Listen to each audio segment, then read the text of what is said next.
My purse isn't yours, I told her. But Natalie had already slipped the strap off my shoulder like she was taking a coat from a rack. You don't need this anymore, she said, voice neat as a receipt, eyes moving over my living room the way appraisers do, measured, impersonal. The purse hung from her hand, soft with years of use, the leather warmed by my skin. I watched her thumb the clasp. It clicked open, like a small door in my chest. Mom, I'm simplifying things, she went on. You get confused with bills. I'll handle the expenditures. She used the word expenditures as if we were in a boardroom and not in the house I painted with my late husband, the house where the kettle knows when to sing for two. She sifted through my wallet. Cards, folded grocery lists, the picture of Adam in his marching band uniform, a pharmacy punch card with one square left to stamp. She didn't see any of it. She saw numbers, leverage, the problem of me. Give it back, I said, calm, even. I've learned calm isn't weakness, it's control. She slid my debit card into her phone case anyway, like she was putting a stamp into a collection. We're done with the old system, she said. I've already talked to the bank. They know I'm family. A small lie wears perfume. A big lie smells like solvent. This one burned my nose. Tea's on, I said, moving toward the kitchen because I needed the motion. When your balance is stolen in front of you, you start looking for handles. The kettle popped its lid, a little sigh. I poured water over the leaves, steady hands, strong wrists that folded 1,000 shirts for a laundry fundraiser when Natalie was 13 and didn't want to go. Funny what stays. She followed me, purse tucked under her arm like a trophy. Coffee for me, she said, as if we were in a cafe and I was anyone but her mother. We'll go by the bank after this. I'll get the limits raised. I'll set alerts. I can't keep bailing you out every time you forget a password. I don't forget, I said. I choose. She didn't hear it. People hear only the pitch they're tuned to. I'm only doing this because I care, she said. And there it was. The cushion wrapped around the shove.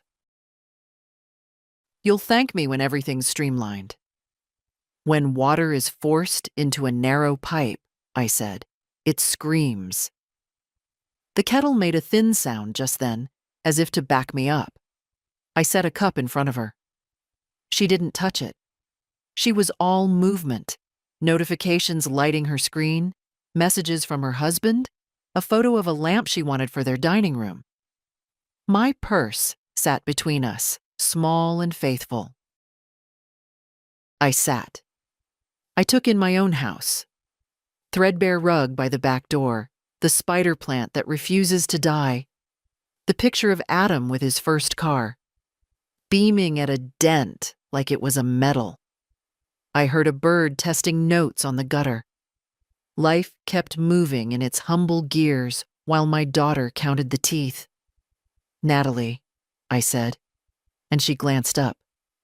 My girl is 48 and still doesn't hold a gaze for more than 3 seconds when she's doing something she shouldn't. We're not going to the bank together. She blinked, stared, then smiled the way you smile at a stubborn child. We are, she said. Don't make this difficult. Difficult is a word people use when their plan meets a spine, I said.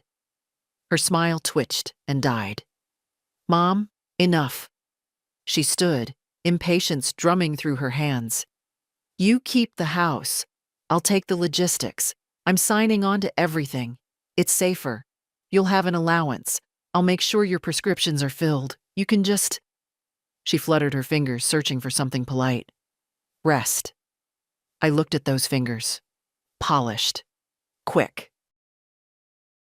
They have held diplomas, steering wheels, the hands of men she later left with clean breakups and tidy text messages. They have not, in a long time, held mine. You can leave my purse on the table, I said. We'll finish tea. She laughed, short and sharp. "You think I'm asking?" She slid the purse under her arm again, like contraband. "I'll be back at 3. Be ready." The door closed behind her with the flat sound of a stamp. Through the window, I watched her cross my little patch of lawn, the heels that make her taller than apologies, the hair I used to braid for recitals. She got into her car, answered a call without looking, and drove away. Silence sat down across from me. The tea had gone the color of old amber. I picked up the cup and drank, steady. Heat in the mouth wakes the rest of you.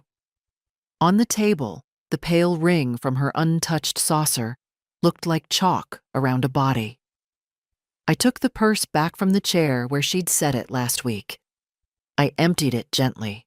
Coins, keys, the peppermints Adam steals. The card she'd slipped away, of course. But she'd missed one envelope tucked into the lining, the list of questions I'd written for the bank the night I woke and couldn't swallow the air. Beneficiaries, POAs, transfer limits, what to do if someone decides you are better managed than heard. The clock said 10:17. Morning light lay over the rug like washed linen. People think change feels like fireworks. At my age, it feels like folding a shirt well, corners square, fabric smooth, intention obvious. I put on my coat. I took the envelope. I left the cup in the sink, the spoon in the saucer, the kettle on its base. I locked the door, tested the handle, felt the click like a vow. Then I walked to the bus stop with my empty shoulder where a purse used to hang and my hands free for once in a long, long time. I didn't bother turning the light on when I woke up. The room was already filled with that pale morning gray that makes the edges of furniture blur. My purse was still where I'd left it on the dresser, the clasp a little loose from years of use. I'd meant to fix it. It was past 8 when I heard the front door open without knocking. Only one person in my life has that kind of confidence. Ava. She came in briskly, smelling of expensive perfume, her heels clicking against my worn floorboards. She didn't bother with a hello. Instead, she walked straight to my dresser, picked up my purse, and looked me dead in the eye. "You don't need this anymore," she said flatly. Not angry, not joking, just a cold fact in her mind. I sat up slowly, my joints reminding me that I am not 30 anymore. "Put it back." "You're 78, Mom," she continued as if I didn't know. "It's not safe for you to manage your own money. I've talked to Brian, and we think it's time I took over. You'll still have everything you need. We'll make sure of it."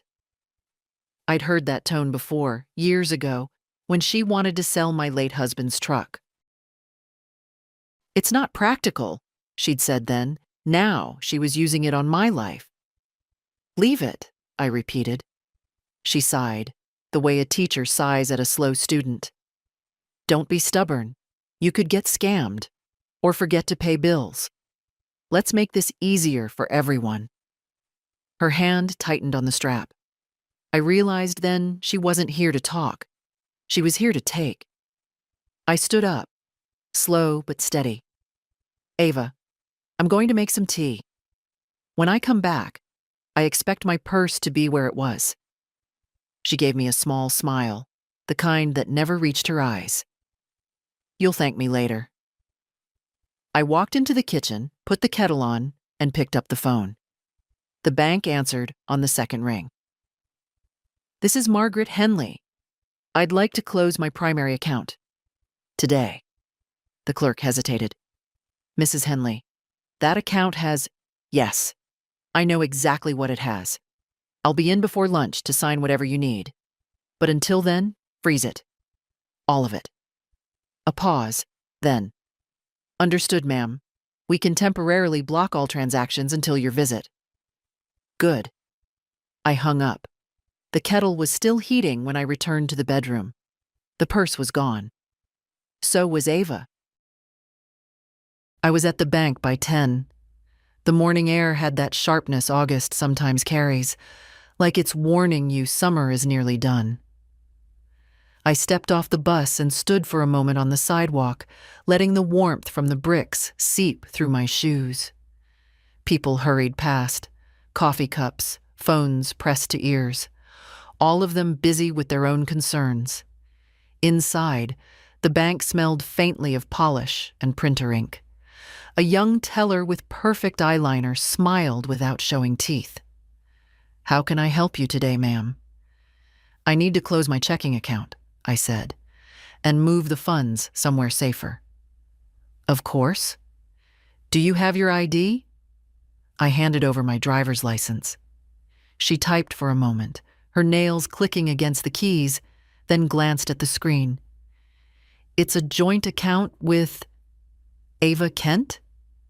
I nodded once. "There have been 2 withdrawals this week," she added carefully, her tone a shade softer. "Yesterday for $300 and this morning for $800. I felt my jaw tighten. That explained her confidence. "Freeze it now," I said, "and remove her authorization."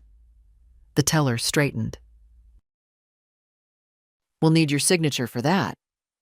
"I'm ready."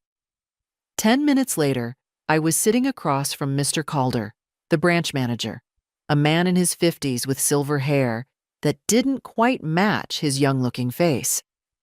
He'd known my husband back when George used to come in to deposit cash from his side carpentry jobs. "I can move this into a single holder account immediately," he said.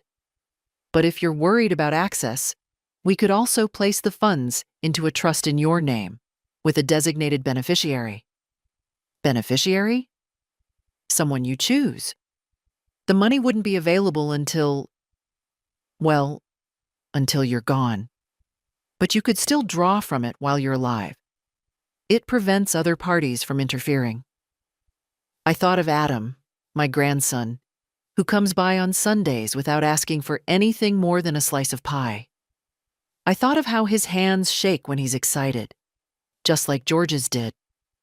"I want Adam Lane as the beneficiary," I said, "and I want it airtight. No one else gets access." Mr. Calder nodded. "We'll have our legal department prepare the paperwork. Do you want to include your house in this trust?" I almost said no.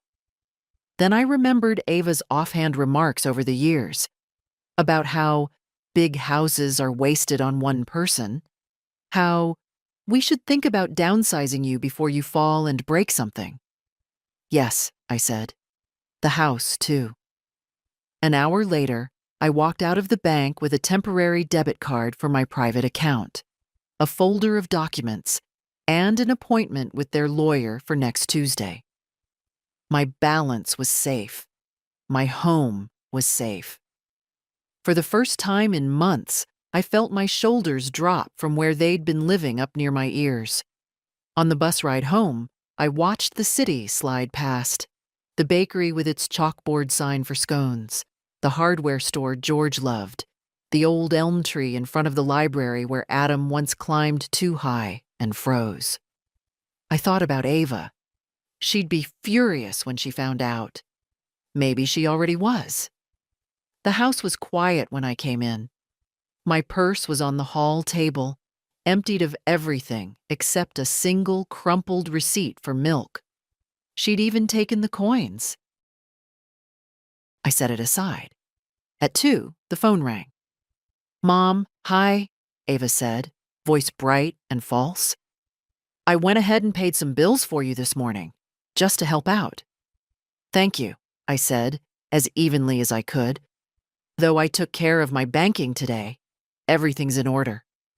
There was a pause. I could almost hear her blinking. "Oh? What do you mean?" "I mean," I said, "that I've arranged things so no one has to worry about my finances anymore. No one at all." Her voice cooled. "Mom, I wish you'd talk to me before making big decisions. It's not safe." "I know exactly what's safe for me," I interrupted. "And what isn't?" Another pause, then a clipped, Fine. I just wanted to help. I'm sure you did, I said, and hung up before she could dress that sentence in guilt. I made tea after that, letting the leaves steep until the water went nearly black. Out the window, the neighbor's cat walked the fence, tail high, moving like it owned the day. I decided I would too. I didn't tell Adam what had happened. When he came by that Sunday afternoon, carrying a paper bag that smelled faintly of cinnamon rolls, I smiled like nothing was different. He sat at the kitchen table, stretching his legs out in that awkward way tall boys do, talking about a group project he was stuck on. It's like herding cats, he said, tearing his roll in half. Nobody answers messages until midnight, and then they want to meet at 7 a.m. I'm doing all the work. Sounds like you're learning an important life skill, I said, pouring his tea. Carrying more than your share. He grinned. Guess I get that from you. I didn't want to dampen his mood by telling him about Ava's little visit, or the withdrawals. That would come later, when it was time.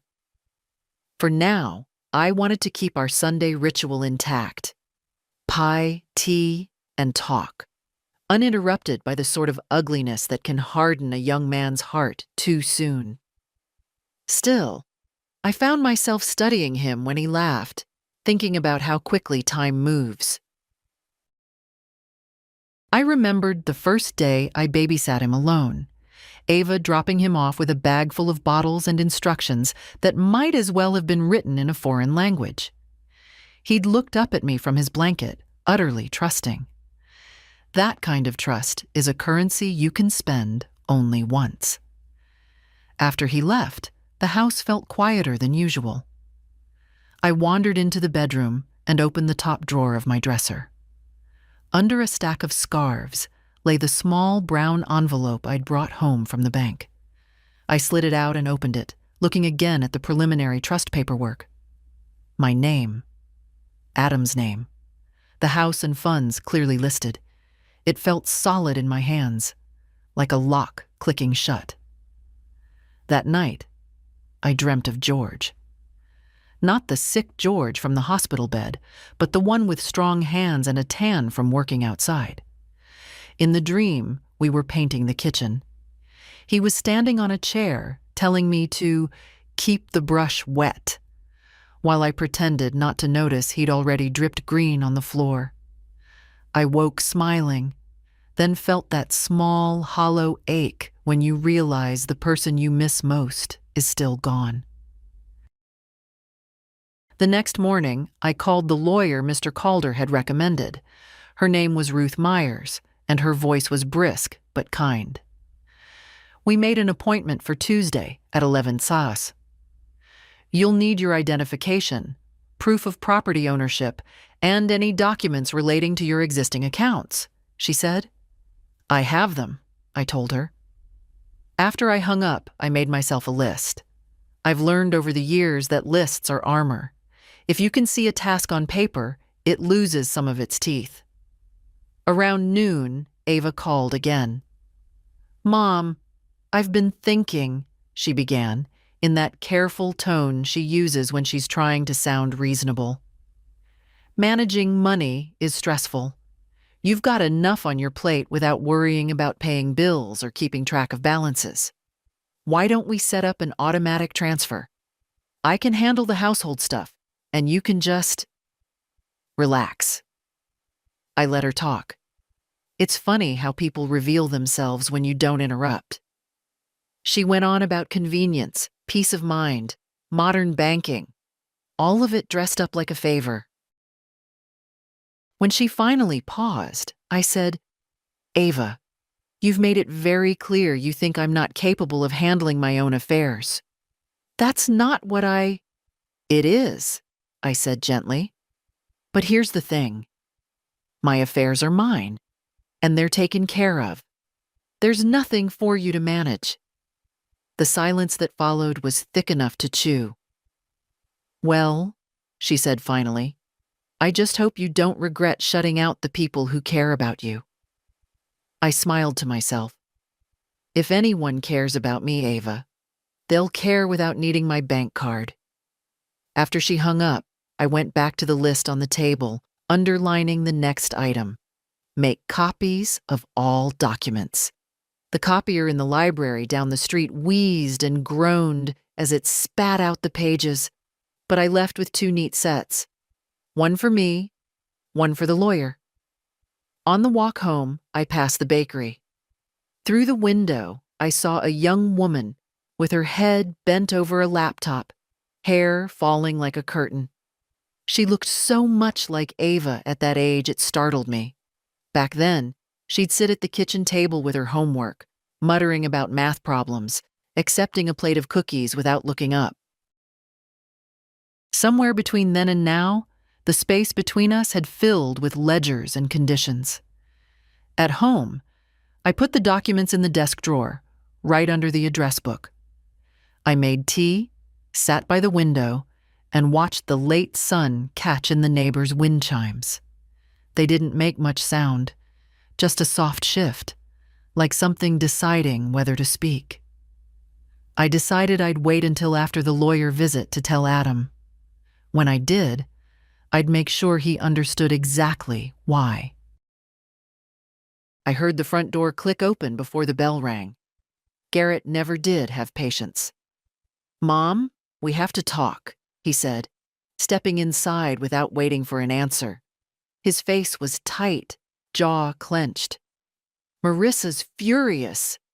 Toby's stranded in the city without gas money. Do you understand what kind of mess you've made?"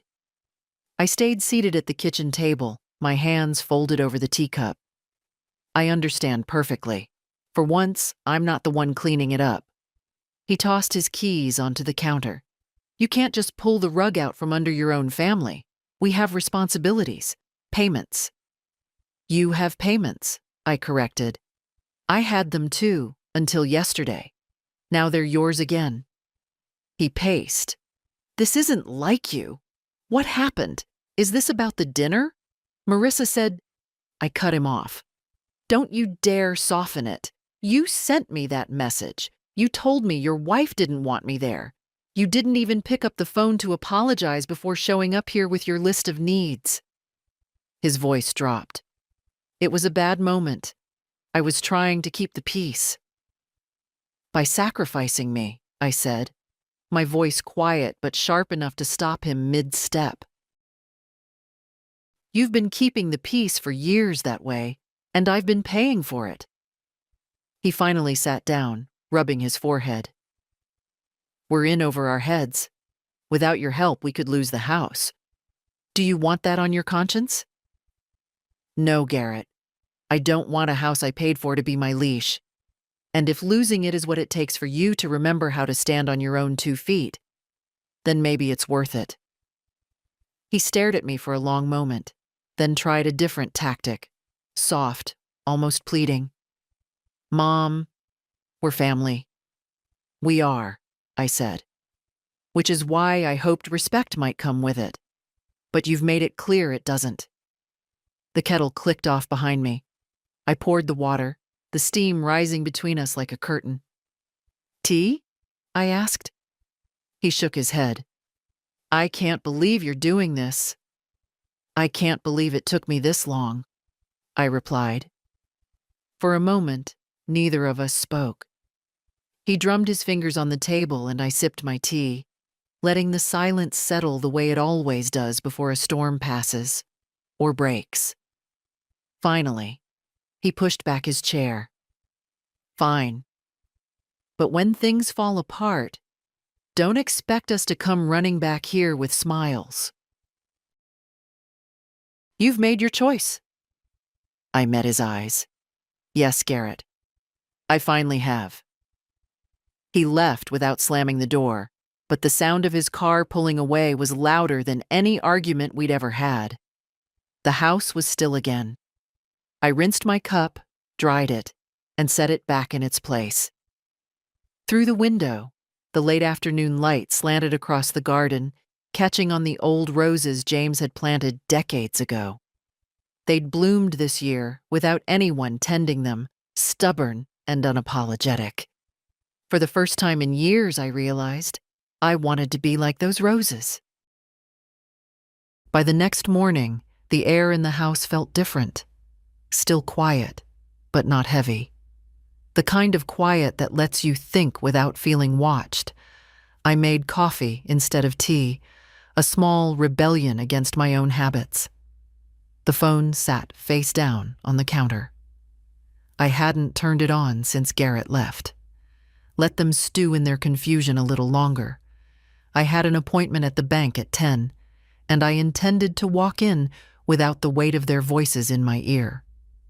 When I arrived, Mr. Calder greeted me in the lobby with a folder under his arm.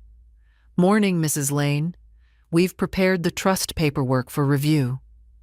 He led me into his office, and for the next hour we went through each page.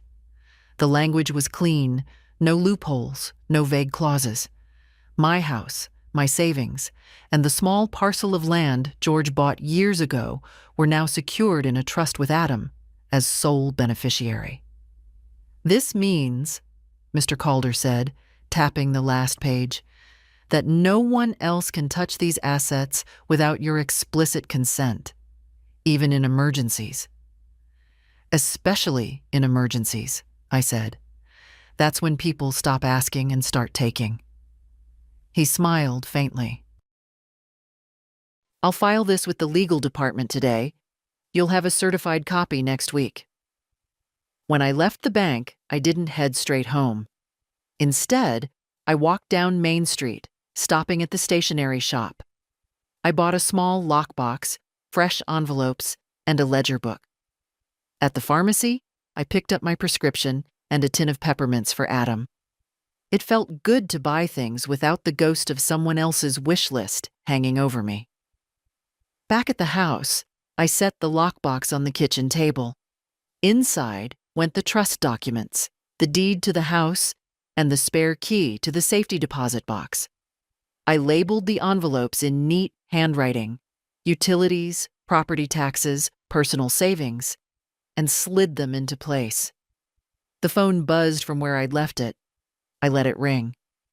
When it stopped, the voicemail notification popped up. 7 new messages. I deleted them without listening. By mid-afternoon, I was sitting on the porch with a book when a familiar car rolled into the drive. Not Garrett's, Adam's. He got out, holding a grocery bag. "Grandma," he said, smiling like the day hadn't been waiting for bad news. "I brought that bread you like." The bakery had it fresh. I took the bag, inhaling the warm, yeasty smell. "You didn't have to." "I wanted to," he said simply, following me into the kitchen. We made sandwiches and ate at the table. He talked about his classes, about a friend's car that broke down, about the way the autumn air made the track smell like metal and leaves. Not once did he bring up Garrett or Ava. After he left, I realized that was the difference. Adam comes to me as I am, not as a source of something to take. The sun was setting when I finally turned the phone on. A new message appeared almost immediately. From Ava. "I can't believe you're doing this to your own daughter. We'll see about getting the bank to reverse it." I stared at it for a moment, then typed back, "They won't, and you should stop trying." A few minutes later, she replied, "You're making a mistake you'll regret." I locked the screen and set the phone down. Some mistakes, I thought, are worth making, especially when they're not mistakes at all. That night, I slept with the lockbox on the dresser beside my bed. It wasn't the money that comforted me. It was the fact that for the first time in years, I knew it was safe, and so was I. It was Tuesday when I walked into Ruth Meyer's office. Her desk was stacked with neat piles of paper, each bound with a clip, and the faint smell of lemon polish hung in the air. She stood as I entered, a small woman in her 60s, with hair cropped close to her head and eyes that didn't waste time. "Mrs. Lane, Mr. Calder filled me in," she said, gesturing to the chair across from hers. "I understand we're finalizing your trust today." "Yes," I said, settling in. "And I want it absolutely secure. No amendments without my say-so." She smiled slightly. "That's the whole point of a trust. But we'll add a provision that requires your physical signature for any changes, witnessed by a notary. No phone calls, no power of attorney overrides." We went through every detail: my house, my savings, the small parcel of land George had held onto for decades. She explained how the trust would bypass probate, how it would stand even if someone tried to challenge it. By the time I left her office, the documents were signed and stamped. Adam's name sat neatly on the beneficiary line, no room for confusion. I walked home slowly, taking the long way past the park. Children shrieked from the swings, dogs chased each other across the grass, and a man sat on a bench feeding breadcrumbs to pigeons that barely bothered to move. The world looked the same as yesterday, but I felt different, lighter, but also anchored. When I got home, the answering machine light was blinking. 5 new messages. I played them on speaker while I put away my coat. First was Ava, her voice tight. "Mom, you can't just lock me out like this. It's not safe. You're being manipulated by someone at the bank. Call me back." Then Garrett. "This is ridiculous. You're cutting off your own family. Do you want us to stop coming around? Because that's where this is headed." Another from Ava. "I've spoken to a lawyer friend. We can challenge this if we have to. You're not thinking clearly." The fourth was silent for a moment before a man's voice, her husband, came on. "Margaret, this isn't right. You need to reconsider." The last one was Ava again, sharper this time. "If you don't call me, I'm coming over." I erased them all. That evening, as I was chopping vegetables for soup, I saw headlights sweep across the living room wall. A knock followed, hard enough to rattle the glass in the door. I opened it to find Ava standing there, coat unbuttoned, hair mussed from the wind. Her eyes went straight past me, scanning the room like she was looking for evidence.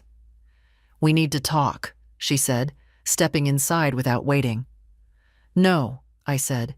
"You need to listen." She stopped, mid-step. "Excuse me?" "I know why you came last week. I know about the withdrawals, and I know you've been calling the bank." Her face flushed. "I was trying to keep things from falling apart. You're 76, Mom. And I'm still in charge of my own life," I cut in. "That hasn't changed." She took a step closer, lowering her voice like we were conspiring. "This isn't about control. It's about safety. What if something happens to you?" "How do we handle things then?" "You'll handle it when it happens," I said. "Not before. Not while I'm here, breathing, capable and perfectly able to write my own checks." Her mouth tightened. "You're making this harder than it needs to be." "I'm making it as hard as it should be," I replied. We stood there, the space between us taut as wire. Then she reached into her bag and pulled out a folder. "These are the bills you've been ignoring. If you won't let me manage things, at least let me pay them." I didn't move to take it. "Leave them on the table. I'll decide what to do with them." She set it down like it was a dare. "Don't say I didn't try." Then she turned, yanked the door open, and left. The wind rushed in for a moment before the house was quiet again. I stood there, looking at the folder. Eventually, I slid it into the lockbox without opening it. Some things could wait. For 2 days after Ava's visit, the house was undisturbed. No calls, no knocks, No sudden headlights sweeping across the front room. It was almost enough to make me believe she'd given up. Almost. On the third day, I opened the mailbox and found 3 envelopes. The first was my electricity bill. The second was a postcard from an old friend in Maine. The third was a glossy flyer from a financial planning firm with Ava's name scrawled on a sticky note. Thought this might help you get organized. I tossed the flyer in the bin and set the postcard on the fridge with a magnet. The electricity bill went into my utilities envelope in the lockbox. That afternoon, the phone rang. I let the machine take it. "Hi, Grandma?" Adam's voice came through, warm as always. "Mom said you might need a ride to the grocery store. I'm free this weekend if you want company." I picked up then. "Adam, I appreciate it, but I can get there myself. And you don't have to run errands for me because your mother says so." He hesitated. "She just said, she's worried." I laughed softly. "She's worried about the wrong things. But thank you for calling me directly." We chatted a few minutes longer about his classes, his roommate's terrible cooking, before hanging up. I couldn't decide if Ava had sent him as a spy or if he genuinely wanted to help. Probably both. The next morning, I noticed my neighbor, Mrs. Ortega, waving from her porch. She came over with a container of tamales and a puzzled look. "Your daughter called me yesterday," she said, lowering her voice. "She asked if I'd check in on you more often. Make sure you're managing." I could feel the heat rising in my face. Did she now? "I told her you've been managing just fine since I moved in 10 years ago," Mrs. Ortega said, setting the tamales on the counter. "But I thought you should know." I thanked her, but when she left, I sat at the table for a long while. It wasn't the fact that Ava was talking about me, it was who she was talking to. Quiet interference, planting seeds of doubt in other people's minds. By evening, I'd had enough. I called Ava. "I hear you've been asking the neighbors to keep an eye on me," I said. There was a pause, then her voice went smooth. "I just want to make sure you're safe." "What's wrong with that?" "What's wrong is doing it behind my back," I said. "If you have concerns, speak to me, not everyone else in town." "I didn't think you'd listen," she said flatly. "That's because what you're selling isn't worth buying," I replied.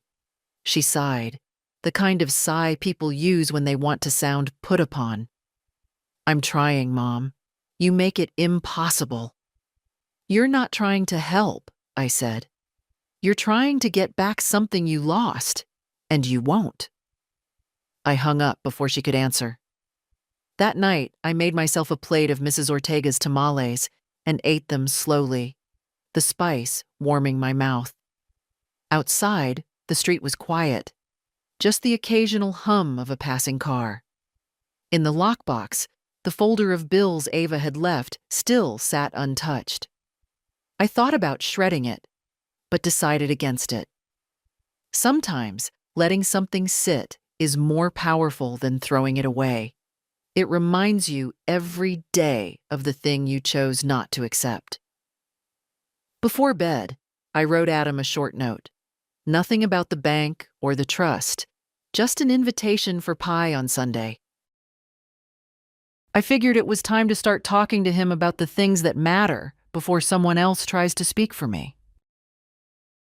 Sunday came with the smell of rain in the air. I'd just taken the pie out of the oven when I heard the crunch of tires on the gravel drive. 2 doors slammed, too sharp to be Adam. When I opened the front door, Ava was there, chin set, eyes narrowed. Behind her stood her husband, Michael, in his usual navy jacket, hands shoved deep in his pockets like he was keeping them from interfering. "We're coming in," Ava said, brushing past me without waiting for a reply. Michael followed, quieter, but his eyes were busy. scanning the walls, the table, the desk in the corner. I closed the door. "What's this about?" "You know what it's about," she said, turning to face me. "You've made decisions that affect the whole family without talking to anyone. You've frozen me out, and for what? To make some kind of point?" I stayed by the door. "No, to protect what's mine." "That's selfish, Mom," she shot back. "Everything you have came from this family. We've supported you." I cut her off. "You've taken from me, Ava. That's different." Michael stepped forward then, voice low but firm. "Look, Margaret, no one's accusing you of being irresponsible. But the way things are set up now, it's impractical. If something happens to you, something will happen to me one day," I said. "That's how life works.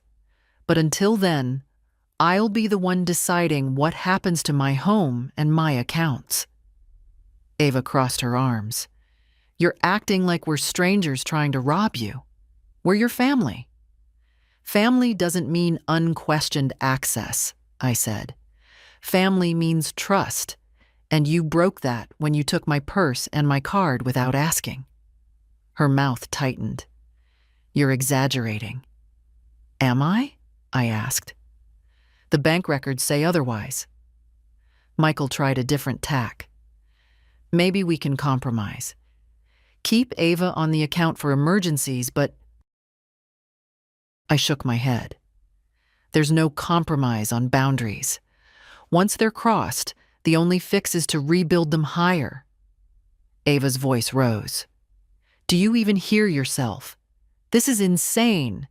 You've been influenced by that banker, that lawyer." "I've been influenced by you," I said evenly. "By watching exactly how far you'll go if I let you." The silence after that was heavy. Ava's gaze darted to the folder on the side table, the one she'd left here 2 weeks ago. "Have you even looked at those bills?" she demanded. "They're where they belong," I said. "In my keeping, not yours." She stepped toward the table. I moved before she could reach it, placing myself in her path. "Don't," I said. Something in my tone must have reached her. She stopped. Michael shifted his weight.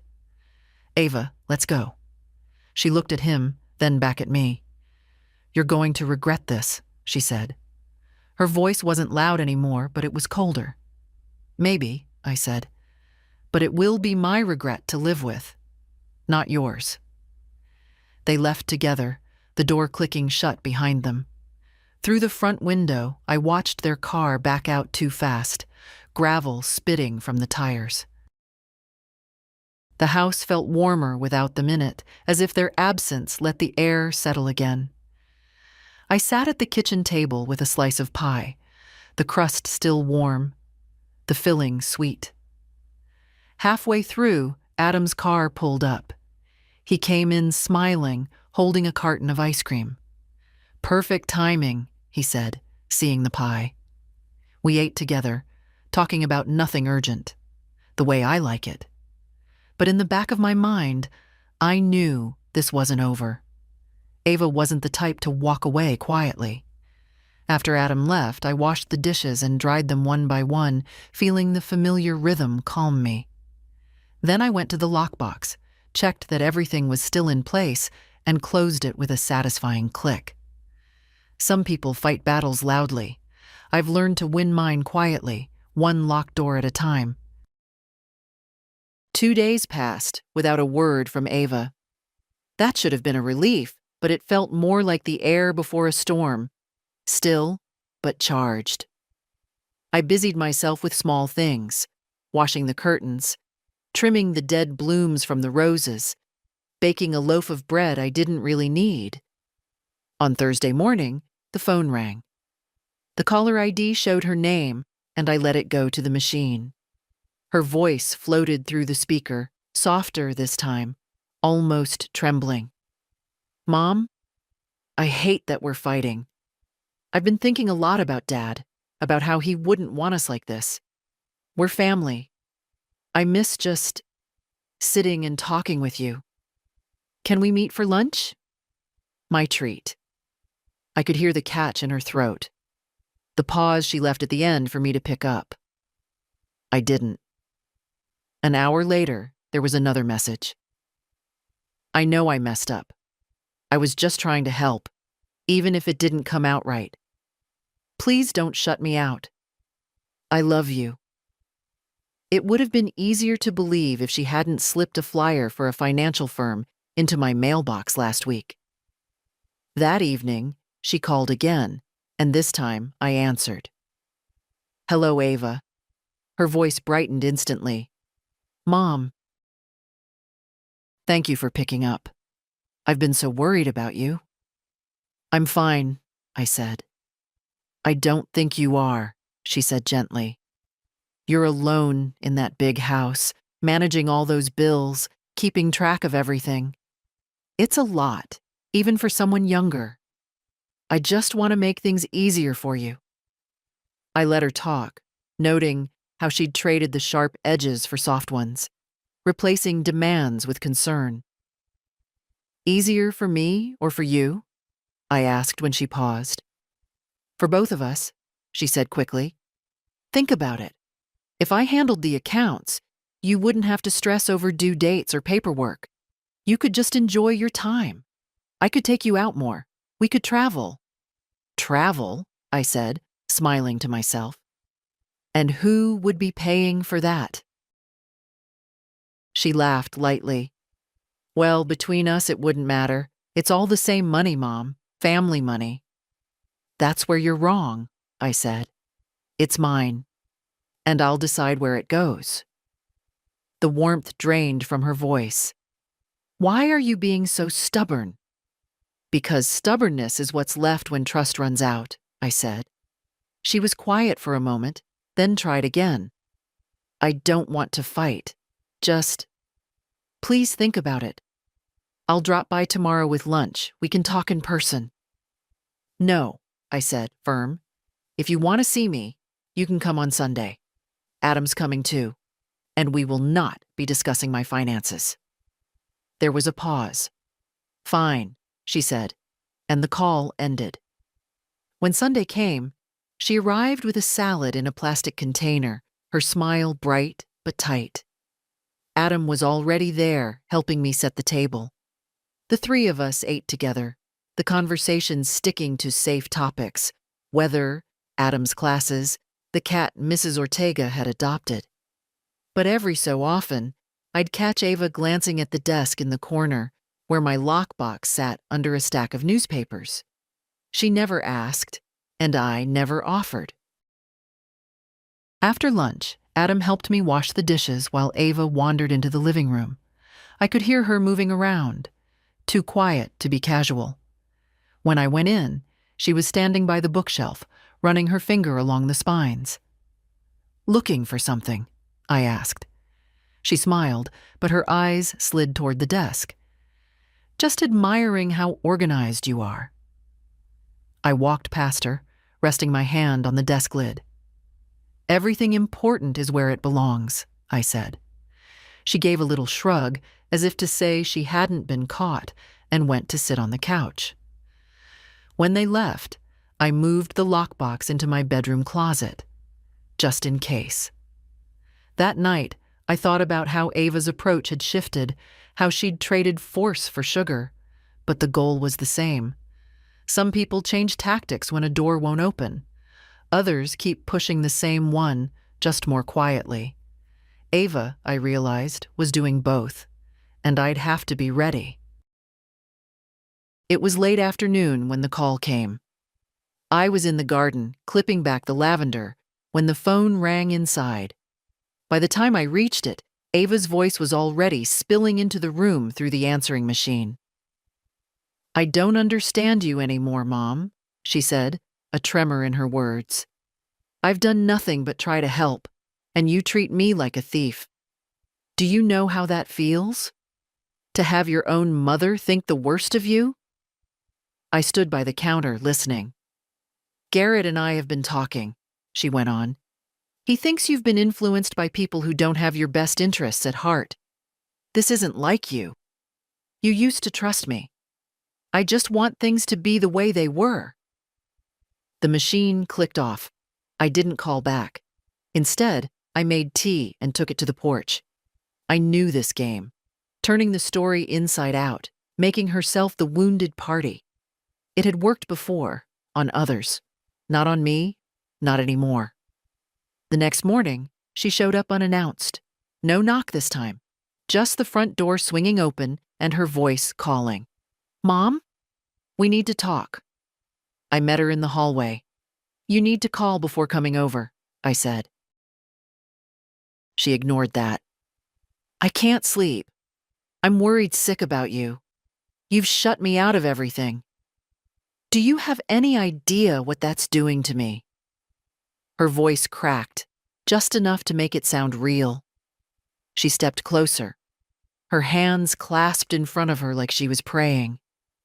"I don't want us to end up estranged. I don't want to explain to Adam why you won't see me anymore. Is that what you want?" I studied her face, looking for the little tells. Eyes darting, fingers tightening. "What I want," I said slowly, "is for you to respect my boundaries, that's all. The rest is in your hands." "That's not fair," she said. "Boundaries? We're family. We share. We help each other." "Help is offered, Ava, not taken," I said. She shook her head, her lip trembling. "You make it sound like I've done something terrible. I was trying to protect you. You're not as sharp as you used to be." I held up my hand. "Stop there." My voice was calm, but it had that edge I reserve for moments when I won't be moved. "Do not confuse age with weakness. I know exactly what I'm doing." Her eyes filled, but I'd seen those tears before. They could come and go on cue. "I'm your daughter," she said, softer now. "If you can't trust me, who can you trust?" "Myself," I said simply. For a moment, the only sound was the clock in the kitchen. Then she turned away, wiping at her cheek. "Fine. Keep pushing me out. Don't come to me when you need something." "I won't," I said. She froze for half a second, maybe expecting me to soften. When I didn't, she left without another word, the door closing harder than it needed to. The house settled back into its quiet. I went to the window and watched her car pull away, the taillights bright against the afternoon haze. Later, I found Adam's number in my address book and called him. "Pie on Sunday," I said when he answered. "Bring your appetite." He laughed. "Always." I didn't mention Ava's visit, but I knew the time was coming when I'd have to tell him the whole truth, not just for his sake, but so there would be one person in the family who knew exactly how the line had been drawn. That evening, I put the kettle on again. Some people use sugar to sweeten the bitter. I prefer to taste it plain. It reminds me why I don't want it in my cup. Sunday came with a clear blue sky, the kind that makes you want to open all the windows. I had the pie cooling on the counter when Adam arrived, carrying a brown paper bag that smelled faintly of coffee beans. "Figured you could use a refill," he said, setting it on the table. We sat down with our plates, and for a while, we just talked about ordinary things. His midterms, a concert he'd gone to, the neighbor's new dog that barked at everything but birds. But the longer we sat, the more I felt that pull in my chest. It was time. "Adam," I said, setting my fork down, "I need to tell you something, and I'm asking you to just listen until I'm done." His brows drew together. "Okay." I told him everything. Not the softened version, not the polite omissions, everything. About Ava coming here and taking my purse, about the withdrawals from the joint account, about the bank, the trust, the visits, and the calls. He didn't interrupt, but I could see his jaw tightening, his shoulders going rigid. When I finished, he let out a slow breath. I knew something was going on, he said quietly. She's been weird. Asking me questions about when I visit you, if you've been forgetful, stuff like that. I nodded. She's trying to build a case. The more people she can get to agree with her, the more she thinks she can push her way back in. Adam rubbed the back of his neck. That's messed up. I mean, she's my mom, but she's also an adult who makes her own choices, I said. And she's made them. I need you to understand why I've done what I've done, so that if she tries to tell you a different story, you'll know the truth. He looked at me for a long moment. I believe you, and I'm glad you told me. Relief loosened something in my chest. Thank you. I didn't want you caught in the middle without knowing it. I'm already in the middle, he said, a wry smile tugging at his mouth. But I can handle it. We finished our pie in comfortable silence. Afterward, Adam helped me wash the dishes. His movements were careful, deliberate, like he was thinking through something. When he dried the last plate, he turned to me. If she tries anything, comes here, calls, whatever, you tell me, okay? I'm not going to let her steamroll you. I can handle myself, I said, but I smiled. Still, it's nice to know you're in my corner. He grinned. Always.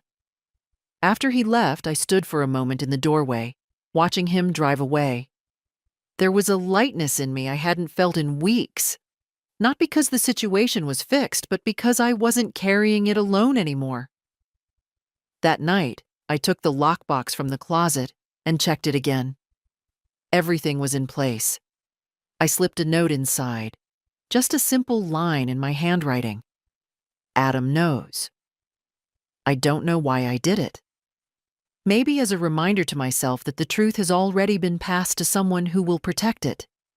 Maybe so that, if anyone ever tried to twist the story after I'm gone, there would be a record that the truth wasn't a secret. The wind picked up outside, rattling the branches against the windows. I set the lockbox back in the closet, closed the door, and stood for a moment, listening to the house settle around me. Ava could call. She could visit. She could keep trying to bend the truth until it suited her. But now there was one person in the family who knew every detail, and he wasn't going to be swayed by guilt or charm. And that, I thought, might be the thing she fears most. It was 3 days later when I heard the tires on the gravel again. Heavy steps up the walkway. This time, Ava didn't come alone. Michael was with her, his jacket zipped high against the wind, his expression unreadable. I opened the door just enough to stand in the gap. What do you want? Ava smiled tightly. We're here to talk, Mom, not to argue. That would be a first, I said, but I stepped aside. They came into the living room, Ava sitting on the couch, like she was claiming territory. Michael stayed standing, his hands in his pockets. She started with a sigh, the kind people use when they're about to explain something to a child. This has gone far enough. You've made decisions based on paranoia, and you've cut me out without cause. That's not fair to me, or to the family. The family, I repeated, meaning you. Michael stepped in, voice even. We're not here to fight. We just want to make sure things are handled properly. This trust you set up is legal, binding, and not your concern, I said. Ava's eyes narrowed. It's my concern if you're being manipulated. That banker and that lawyer have filled your head with nonsense. They've filled it with paperwork that protects me, I said, from anyone who thinks my age is an excuse to take over. Michael's voice sharpened. You know we'd never hurt you. I looked at him. Hurt doesn't always come from a fist, Michael.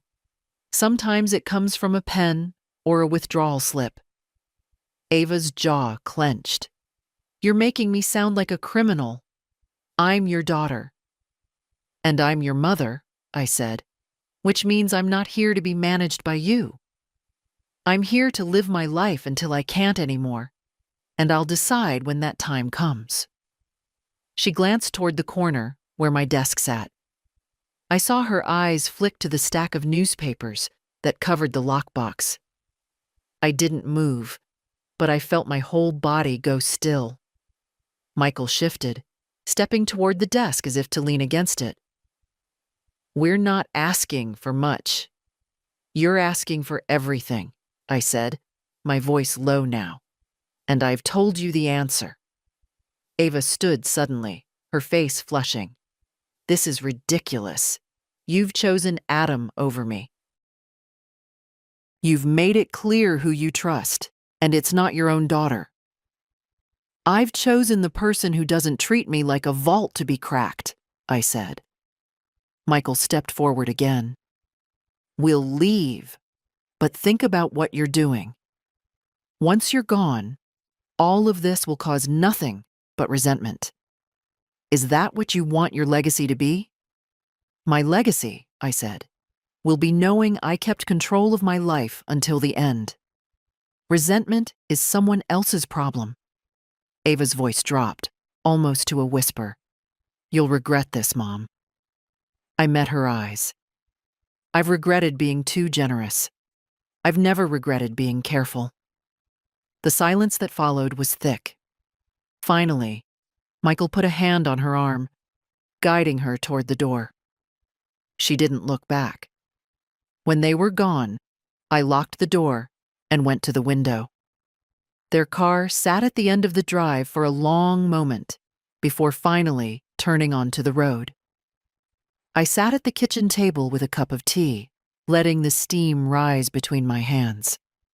I thought about how they'd come here today, not to convince me, but to pressure me together, as if strength in numbers would make me fold. But they'd left with nothing. Not my money, not my house, not even a hint of doubt in my mind.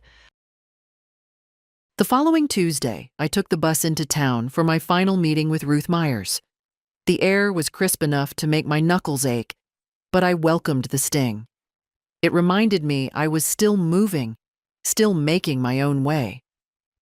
Ruth's office was warm and smelled faintly of paper and coffee. She greeted me with a firm handshake and a smile that didn't waste itself on pleasantries. "Everything's ready," she said, leading me to the conference table. A neat stack of documents waited there, each with a yellow tab marking where I needed to sign.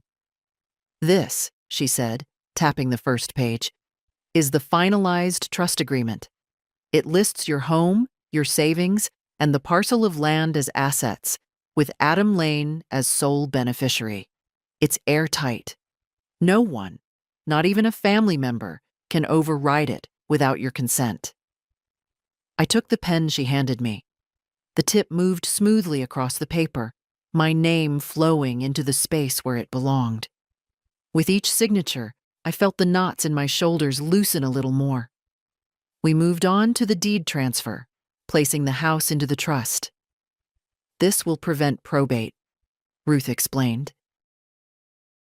"When the time comes, Adam will inherit directly, without delay or interference."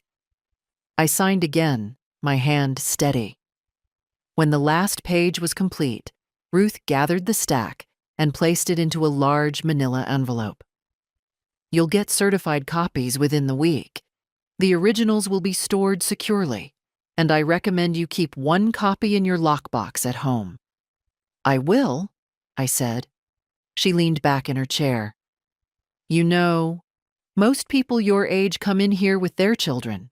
Sometimes the children speak more than the client does. You've done this on your own, start to finish. I've learned that if you want your voice heard, you have to be the one speaking," I said. Ruth smiled. Wise words.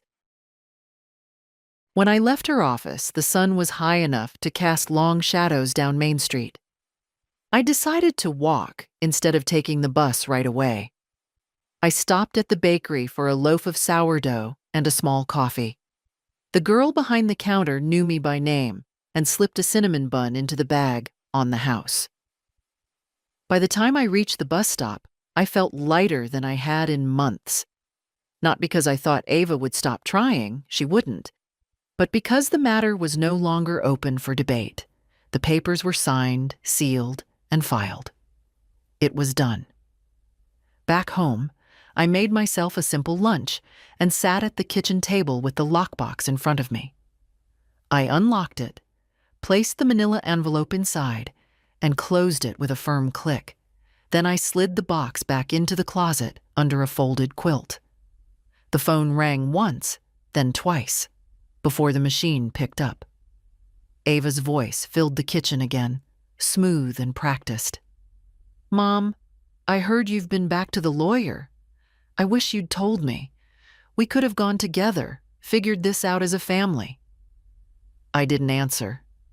She went on, her tone dipping into something almost tender. "I know you think I'm after your money. That's not true.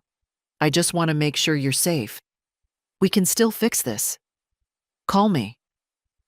The message ended. I sat for a moment, sipping my tea, thinking about how much time she must spend rehearsing these words. Later that evening, Adam called.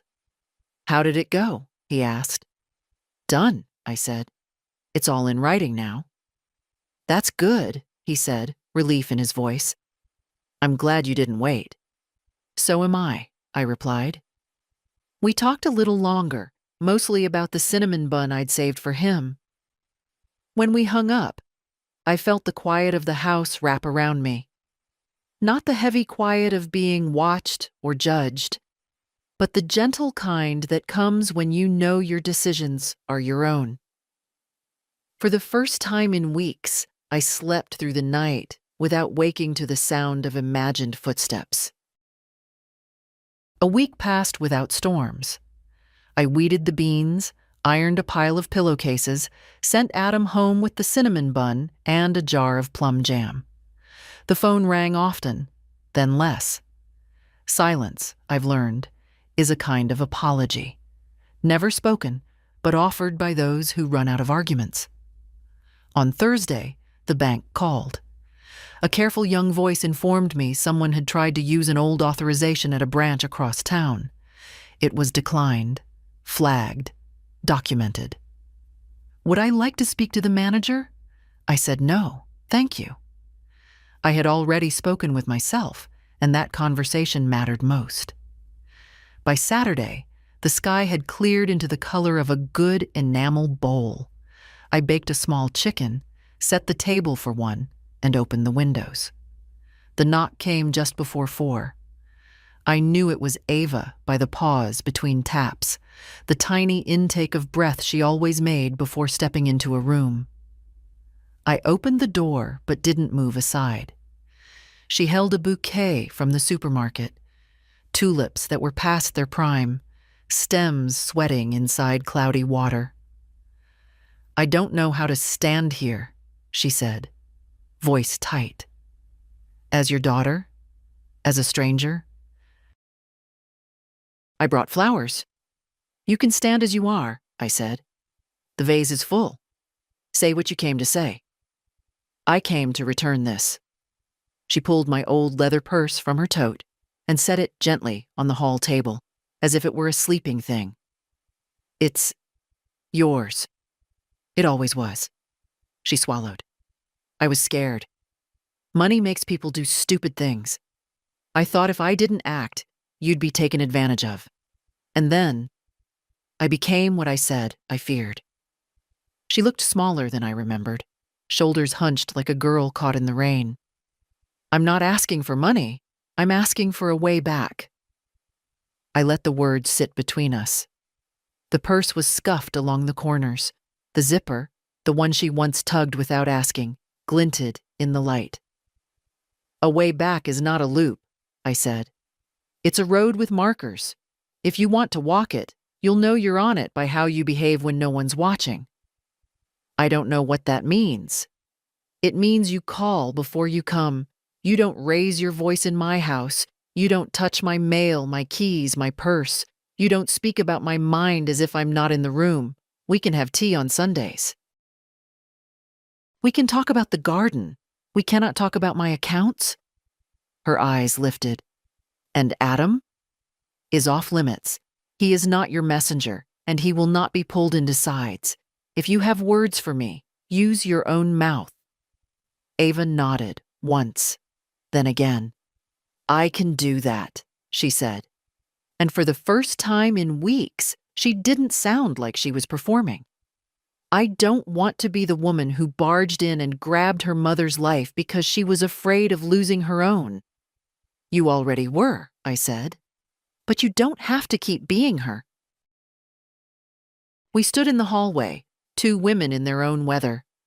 Finally, she glanced at the purse again.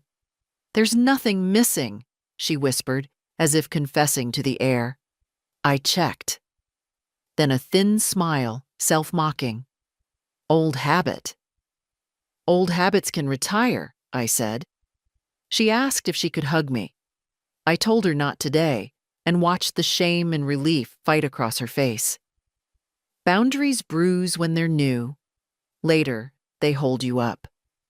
When she left, I put the flowers in the sink and my purse on the top shelf of the closet.